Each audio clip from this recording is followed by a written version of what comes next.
kami dari kelas JG711G.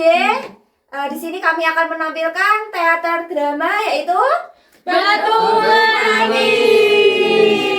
Oke, langsung saja perkenalan tokoh dari kami semua, dimulai dari Perkenalkan, saya Rosaila Nantia Putri Prameswari dengan NIM 292023030.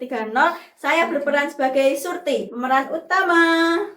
Perkenalkan, saya Gracia Regita Danuata dengan NIM 29027 berperan sebagai Mbok Darmi.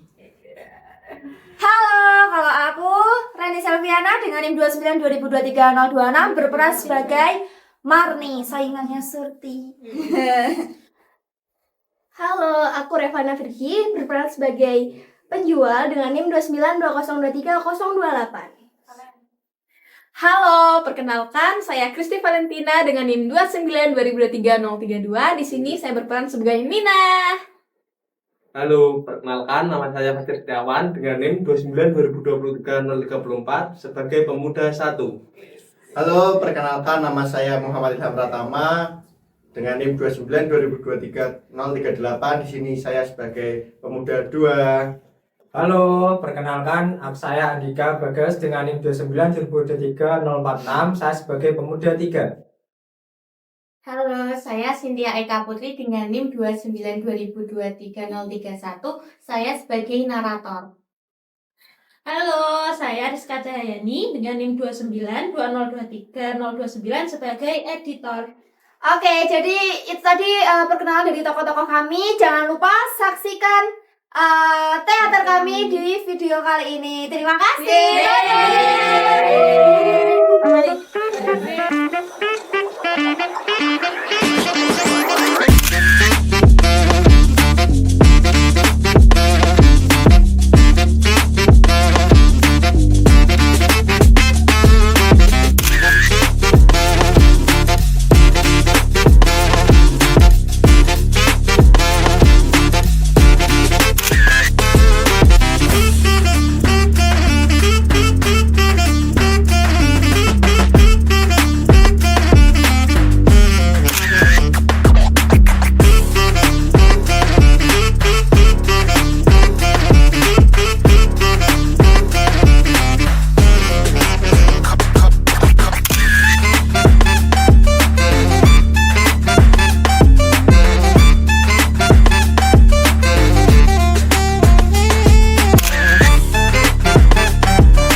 Pada zaman dahulu kala, di tengah hutan di sebuah desa terpencil, hiduplah seorang janda tua dengan anak yang bernama Surti. Sejak ayah Surti meninggal, mereka hidup dalam kemiskinan. Sang ibu terpaksa bekerja dengan menanam sayur-sayuran, sementara anaknya Surti adalah seorang gadis yang sangat manja. Selain itu, ia adalah gadis pemalas yang hanya mampu bersolek dan mengagumi kecantikannya di depan cermin. Cantik sekali parasku. Kulitku halus, mata lentik yang memenangkan hati siapapun yang menatapku. Bibirku merah merekah dengan tutur kata yang lembut, bahkan mawar pun tidak ada tandingannya dengan kecantikanku ini. Tapi sepertinya mawar lebih wangi. Tidak ada yang bisa menandingiku, apalagi setangkai mawar yang tidak berguna ini. Sementara ini, di lain tempat, sang ibu terlihat sedang mencangkul tanah sendirian di sebuah ladang. Ia menanam sayuran yang nantinya akan mereka jual di pasar. Di masa tuanya, ia harus tetap bekerja untuk memenuhi kebutuhan anaknya, Surti. Panas sekali. Ditambah lagi punggungku ini terasa nyeri. Surti, seandainya kau mau membantu ibu. Sementara itu, Surti yang hanya berdiam diri di rumah. Ibu kemana ya? Sudah siang begini belum juga pulang. Aku kan butuh uang untuk membeli parfum. Apa aku susul aja si ibu di ladang? Baiklah. Namun, Surti yang hanya baru berjalan sampai di depan rumah. Au, panas sekali. Tidak, aku tidak sanggup. Lebih baik aku pulang saja lagi. Putri sepertiku tidak akan mampu menahan panas terik matahari ini. Setelah tadi, Ibu Surti selesai memanen sayuran, ia pun memutuskan untuk kembali pulang ke rumahnya. Cukup untuk hari ini. Hari sudah sore. Lebih baik aku pulang saja dulu. Ketika sore hari tiba, ia pun pulang sendirian dengan membawa bakul yang digendong di belakang pundaknya yang cukup berat sampai ke rumahnya. Lalu, sesampainya ibu di depan rumah, Surti, bantu ibu nak. Bantu ibu membawakan sayuran-sayuran ini. Apalagi sih ibu? Biarkan sajalah, aku anggap aku tidak mendengarnya. Surti, kau di mana nak? lalu ibu masuk ke dalam rumah dengan rasa kecewa. Namun, saat ibu memasuki rumah, Surti datang menghampiri ibunya. Ibu, tunggu. Mana uangnya? Uang untuk apa lagi, nak? Lihat ini, parfumku sudah habis. Bedakku juga sudah habis, ibu. Aku tidak mau ya wajah dan leherku terlihat belang seperti ini dan aroma tubuhku tidak wangi lagi. Aku malu, bu. Sumpah, aku malu.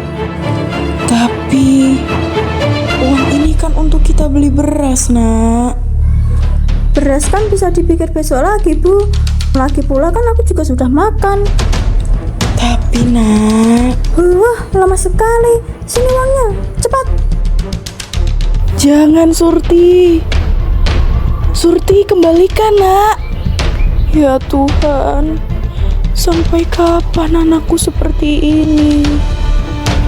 Mengapa tidak ada sedikit pun mengerti dengan keadaanku? Aku mohon Tuhan, berikan aku kesabaran.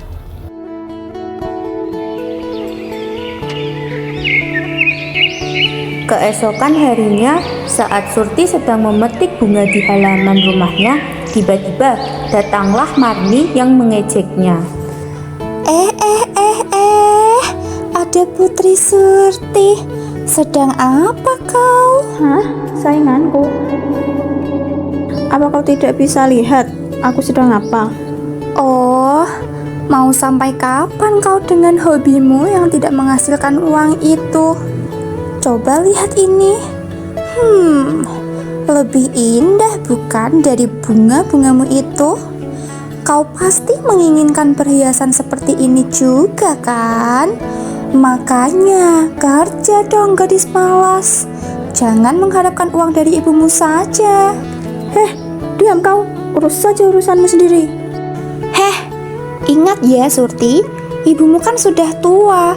Jadi sudah seharusnya kau yang bekerja. Sudah dulu ya. Sampai jumpa. Dadah. Setelah itu, Marni pun meninggalkan Surti. Pergi sana. Berhati-hatilah di jalan. Jangan sampai perhiasanmu itu dicuri orang. Tak lama setelah Marni pergi, Surti melangkah masuk ke dalam rumah. Sementara ibunya tengah beristirahat di dalam. Ibu. Ya Tuhan, ada apa lagi ini? Ibunya pun terkejut dan bangun dari tidurnya. Kemudian ibunya menghampiri Surti yang berteriak memanggilnya. Ada apa Surti? Aku aku kesal. Aku minta uang. Aku mau beli perhiasan, Ibu. Ya Tuhan, uang dari mana lagi, Nak? Bukankah baru saja kemarin kau mengambil uang dari tangan ibu? Pokoknya aku tidak mau tahu. Ibu harus membelikan aku perhiasan hari ini juga. Baiklah, jika kau mau uang, kau harus ikut ibu ke ladang dan bantu ibu menanam sayur. Apa? Aku tidak mau. Jika kau tidak mau membantu ibu, pekerjaan ibu tidak akan selesai hari ini dan kau tidak akan mendapatkan uang itu.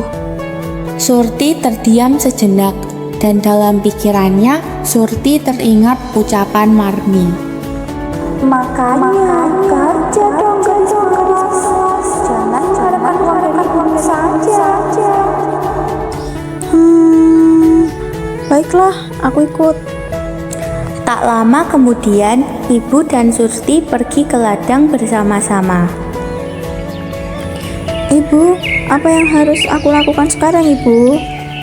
Kau menyangkul saja ya, Nak. Biar ibu yang menanam sayur, agar tanganmu tidak kotor nantinya. Baiklah.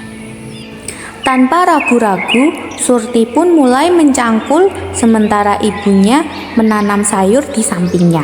Apakah seperti ini cara menyangkul, Ibu? Iya, benar seperti itu, Nak. Pakai topimu, Nak. Nanti kulitmu hitam seperti ibu karena terkena matahari. Tidak mau, Bu. Rambutku bisa rusak jika memakai topi busuk itu. Namun, saat sedang mengangkat cangkul dari tanah, Surti tiba-tiba terjungkal dan jatuh ke tanah. Aduh. Surti, kau tidak apa-apa, Nak. Aduh, sialan. Sakit sekali punggungku. Kemudian, Surti pun berdiri dengan perlahan sambil memegang punggungnya. Sudahlah, cukup. Ibu saja yang melanjutkan. Tapi, Nak, kau baru saja mulai mencangkul. Ayolah, lanjutkan sedikit lagi. Oh, tidak. Ibu saja yang melanjutkan. Sudah cukup ya. Aku tidak cocok dengan pekerjaan ini. Surti pun pergi meninggalkan ibu dan berkaca dengan cerminnya di bawah sebuah pohon rindang. Rambutku jadi berantakan seperti ini. Wah, ternyata pekerjaan seperti ini sangat melelahkan dan membosankan ya. Kalau bukan karena perhiasan itu, aku juga tidak mau melakukan ini. Saat sedang asik menyisir rambutnya, tiba-tiba sisir Surti patah. Oh, tidak. Sisirku patah. Dasar tidak berguna. Di bawah naungan pohon yang rindang, Surti terlelap dalam mimpinya. Sementara itu, ibunya terus bekerja, menyangkul dan menanam sayur-sayuran. Waktu terus berlalu. Saat semua pekerjaan selesai, ibu melangkah mendekat dan menatap putrinya yang masih tertidur lelap. Ia membungkuk perlahan, menyentuh bahu Surti dan membangunkannya secara lembut. Surti, bangun, Nak. Bangun. Ibu sudah selesai. Ayo kita pergi ke pasar. Lama sekali sih, Bu. Aku sampai ketiduran. Tak lama setelah itu, ibu dan Surti berjalan menuju pasar. Ibu, selain perhiasan, belikan aku juga sisir dan sandal baru ya, Bu. Sisir lamaku sudah patah dan sandalku juga akan putus talinya. Oh iya, satu hal lagi, Bu. Jaga jarak dariku ya. Aku tidak mau jika ada yang melihatku berjalan dengan ibu. Kenapa harus malu, Nak? Ibu kan sudah tua, kotor, dan jorok, penuh lumpur dan tanah lagi. Lihatlah baju ibu, sudah compang-camping, bagaikan bumi dan langit jika dibandingkan dengan penampilanku. Aku tidak mau ada teman atau orang lain yang tahu jika ibu adalah ibuku. Ya Tuhan, Surti. Sehina itukah ibu di matamu, Nak? Kemudian Surti pun berjalan terlebih dahulu, sementara ibunya berada di belakangnya. Saat perjalanan menuju ke pasar, Surti tak sengaja berpapasan dengan temannya yang bernama Minah. Hai Surti, kau mau kemana? Aku mau pergi ke pasar. Tumben, biasanya kau tidak pernah ke pasar. Oh iya, ada penjual perhiasan baru loh. Aku saja sudah membelinya. Lihat ini. Cantik bukan? Wah, iya, cantik sekali. Aku jadi tidak sabar memilikinya. Siapa yang di belakangmu itu, Surti? Apakah dia ibumu? Dia bukan ibuku, dia pembantuku. Mendengar perkataan anaknya, ibunya hanya bisa terdiam dan menahan rasa sakit di hatinya. Oh, hanya pembantumu. Aku kira dia ibumu. Kalau begitu, aku pergi dulu ya, Surti. Baiklah, hati-hati di jalan. Setelah itu, Minah pun melangkah pergi meninggalkan Surti. Tak lama, Surti dan ibunya kembali menyusuri jalan menuju pasar. Langkah mereka menyatu dalam keheningan yang samar. Sesampainya di pasar, Surti bergegas menuju tempat yang menjual perhiasan dengan mata yang berbinar. Ia terpukau oleh perhiasan-perhiasan itu, menyentuh satu demi satu, mencoba gelang, dan membandingkan kalung. Sementara sang ibu menyusul di belakangnya. Apakah kau sudah menemukan perhiasan yang kau inginkan, Nak? Apakah itu ibumu? Jika benar, biarkan ibumu memilihkan perhiasan untukmu. Ibumu pasti tahu mana perhiasan cocok untuk putrinya. Tapi jangan khawatir, semua perhiasan di sini cantik-cantik. Kau tinggal tunjuk saja. Hah? Ibuku? Tentu saja bukan. Ibuku tidak jelek dan tua seperti ini. Dia ini hanya pembantuku. Mana? Berikan uangnya kepadaku. Mendengar perkataan anaknya, ibunya pun melangkah mundur dengan perlahan, menunduk dan menahan air mata. Usai mendapatkan perhiasan dan membeli sisir baru, mereka pun pulang. Surti masih tak mau berjalan berdekatan dengan ibunya. Dalam perjalanan, mereka bertemu dengan beberapa pemuda. Kiu, ada cewek cantik tuh. Ayo kita samperin. Hai Nona, kau nampak begitu cantik. Berbeda dengan gadis-gadis di desa kami. Kalau boleh tahu, di mana kau tinggal?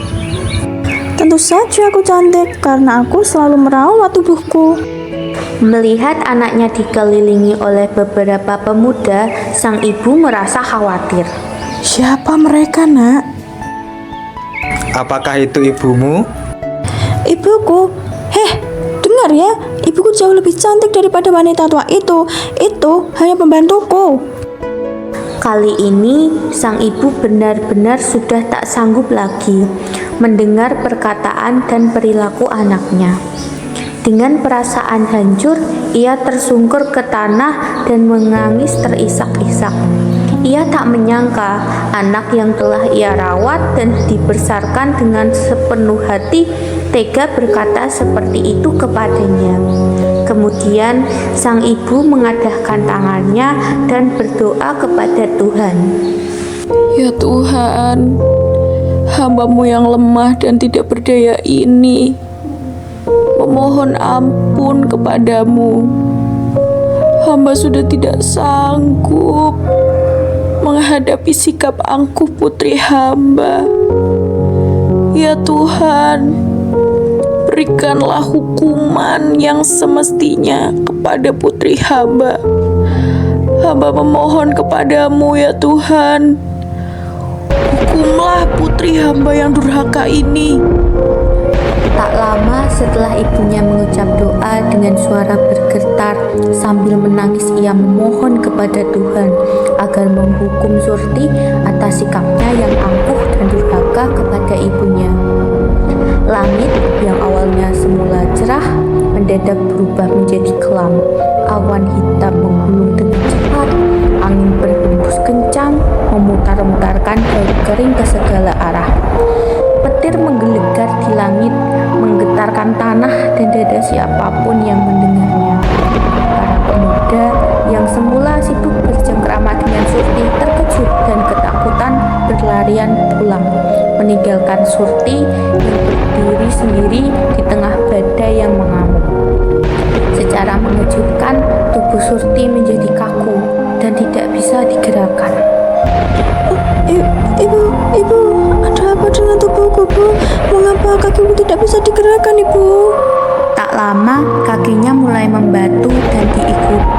sekujur tubuhnya. Surti pun menangis memohon ampun kepada ibunya. Ibu, maafkan aku, Bu, maafkan. Aku berjanji, aku tidak akan pernah mengulanginya lagi. Aku mengaku, Bu, aku salah karena tidak menganggapmu sebagai ibu. Ibu, tolong maafkan aku, Bu. Tolong. Akhirnya Surti berubah menjadi batu. Sang ibu memeluk batu tersebut. Oh, Surti, anak ibu. Dan dari dalam batu terus mengalir air mata sang anak. Semua penyesalannya telah terlambat karena menjadi anak yang durhaka.